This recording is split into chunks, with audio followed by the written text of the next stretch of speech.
Shalom Ubracha, bienvenue sur Torah de vie. On se retrouve encore autour d'une Mishnah dans le traité Avot, qui va nous parler d'un sujet assez original. En effet, on nous dit dans cette Mishnah qu'il y avait 10 miracles réguliers qui se passaient en faveur de nos ancêtres dans le Beth Amikdash et auxquels vraiment tout le monde pouvait participer, en tout cas constater. Alors, on va citer chacun de ces 10 miracles, l'un après l'autre, en essayant de voir qu'est-ce que cette information nous donne comme enseignement. On sait bien que le livre de Pirkei Avot est un enseignement pour s'améliorer, ce qu'on appelle Mileder Chassiduta, pour s'améliorer. C'est-à-dire un juif qui, même s'il est déjà bien, il veut être encore mieux, le Pirkei Avot, les Mishnah de Pirkei Avot vont l'aider à encore progresser, encore avancer. Donc ici, on nous cite des miracles. En quoi ces miracles vont nous aider à progresser dans notre vie juive? Donc on va essayer pour chacune de tirer un enseignement. Alors, on va citer déjà ces 10 miracles et ensuite on reviendra sur chacun d'entre eux. Premier miracle, on nous dit que Lo ipila isha mirar basar kodesh. Jamais une femme n'a eu une fausse couche, n'a avorté à cause des odeurs de la viande des sacrifices qui étaient brûlés à Jérusalem dans le temple. Deuxième miracle, nous dit Lo yisrir basar kodesh meolam, c'est-à-dire que cette viande qui était en grande quantité, surtout à certaines périodes, jamais il n'est arrivé qu'elle pourrisse. Troisième miracle, Lo nira zuv bet hamidbachaim. Jamais on a constaté la présence d'une mouche aux abattoirs, là où la viande se trouvait, ce qui était d'ailleurs très étonnant. Ensuite, on nous dit un autre miracle, Lo irakiri la Kohen Gadol b'yom Kippourim. Jamais le Kohen Gadol n'a eu ce qu'on appelle une pollution nocturne le jour de Kippour, ce qui aurait invalidé son service. Ensuite, encore un autre miracle, jamais les pluies n'ont éteint le feu qui était sur la plateforme de l'autel. Vous savez qu'il y avait un autel qui était en extérieur, et c'est là où on brûlait un certain nombre de choses. Jamais la pluie n'a pu éteindre ce feu. Ensuite, lo nitzra ruach et amudei hashan. Jamais le vent n'a pu vaincre la colonne de fumée. C'est-à-dire qu'il y avait une colonne de fumée qui s'élevait, et une colonne de fumée, évidemment, ça va en zigzag, mais là non, elle montait tout droit, même si le vent était fort. Ensuite, on nous dit Lo nimtza pisul ba'omer b'shta alechem belechem panim. Jamais on a trouvé de psoul, c'est-à-dire de raison d'invalider, de rendre non cachère, le homer, c'est une mesure d'orge, ou alors le shta alechem belechem panim, c'est-à-dire des pains qui étaient offerts à Shavuot, ou alors qui étaient présents sur la table du Mishkan, du tabernacle, le Shabbat, alors jamais il n'y a eu un incident qui les rendu invalides ou non cachères. Ensuite, miracle suivant, Omdim Soufim Mishtaravir Mevachim, les gens étaient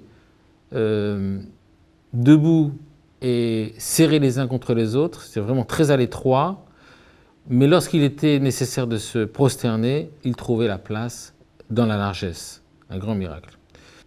D'accord, donc 9e miracle, Lo izik nachash ve'akrav b'Yerushalayim. Jamais un serpent ou un scorpion n'ont commis de nuisance à qui que ce soit à Yerushalayim.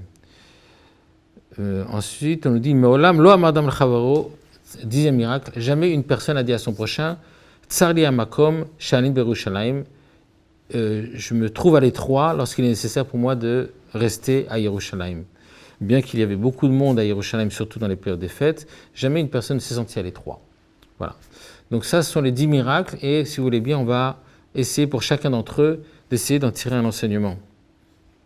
Alors le premier miracle, on le rappelle, on nous dit que Lo ipila isha mirar basar kodesh. Jamais une femme n'a eu un malaise, un avortement, du fait de l'odeur de bassar, de la viande qui brûlait dans le temple. Alors, ici, bien sûr, on s'étonne un petit peu du miracle. Ça a l'air d'un miracle qui n'est pas absolument extraordinaire. C'est un miracle qui a priori, ne devait pas concerner beaucoup de monde. Mais en fait, ici, il y a un enseignement important, c'est de savoir quand même que les miracles n'étaient pas seulement des miracles collectifs qui concernaient tout le monde, mais ça pouvait concerner seulement une personne, un individu qui pourrait avoir un souci à cause de ce qui se faisait dans le Beth Amikdash. Mais là aussi, Akadosh Baruch Hu intervenait pour montrer la valeur de chacun d'entre nous, de chaque juif. De plus, les commentaires s'étonnent sur les besoins de ce miracle. Parce que, imaginons que le cas arrive. Une femme passe aux alentours du Beth Amikdash et sent l'odeur de viande et elle a envie de manger de cette viande. Effectivement, une envie chez une femme enceinte est un élément qui pourrait être dangereux pour le bébé. Et donc, qu'est-ce qui se passe? Elle rentre au Beth Amikdash et elle dit, voilà, j'ai une envie, il faudrait que vous me fassiez goûter un peu de cette viande. Évidemment, personne ne lui refuserait, parce qu'ici, on est devant quelque chose qui est carrément dangereux. On sait qu'une femme qui se sent mal, qui a des envies, comme ça pourrait lui causer du tort, ainsi qu'au bébé.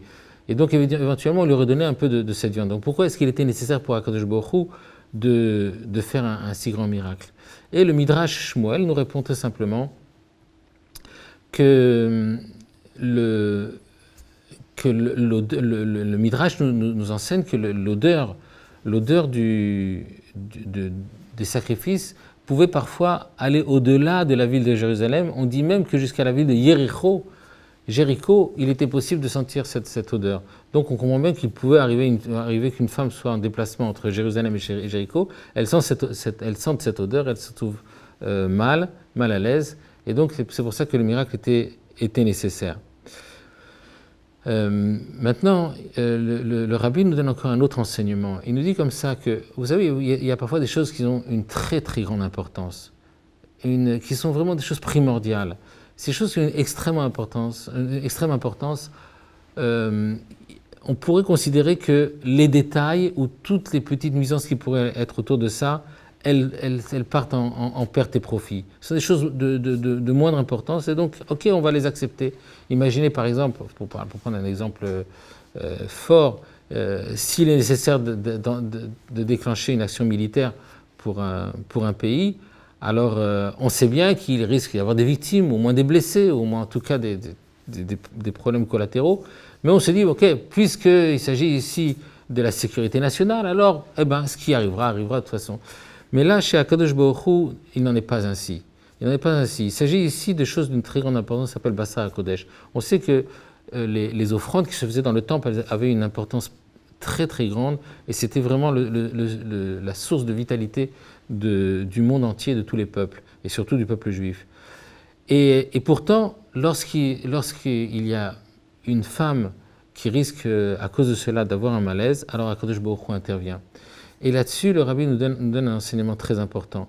Il nous dit que même les choses les plus importantes ne doivent pas limiter les naissances. C'est-à-dire que parfois, une femme pourrait avoir une idée de considérer qu'il est nécessaire pour elle d'espacer les naissances, de planifier tout ça, de façon à pouvoir faire de bonnes choses et ne pas être dans les préoccupations d'une grossesse et d'un accouchement. Alors ici, la Mishnah nous dit non, même les choses les plus saintes, les choses les plus importantes, telles que les sacrifices, ne pourront pas nuire, ne doivent pas limiter une naissance. Même le rabbi nous dit, même si cette femme a des raisons qui sont très saintes, très importantes, telles que par exemple une femme qui serait directrice d'école, ou alors une shloucha qui serait aux côtés de son mari, responsable d'activités communautaires très importantes, alors elle pourrait considérer que pour le bien de son activité, eh bien, il faudrait qu'elle planifie d'espacer ses naissances. Alors la Mishnah ici nous dit un très bel enseignement, que la naissance d'un enfant est la chose la plus importante, et donc tout le reste passe en seconde position.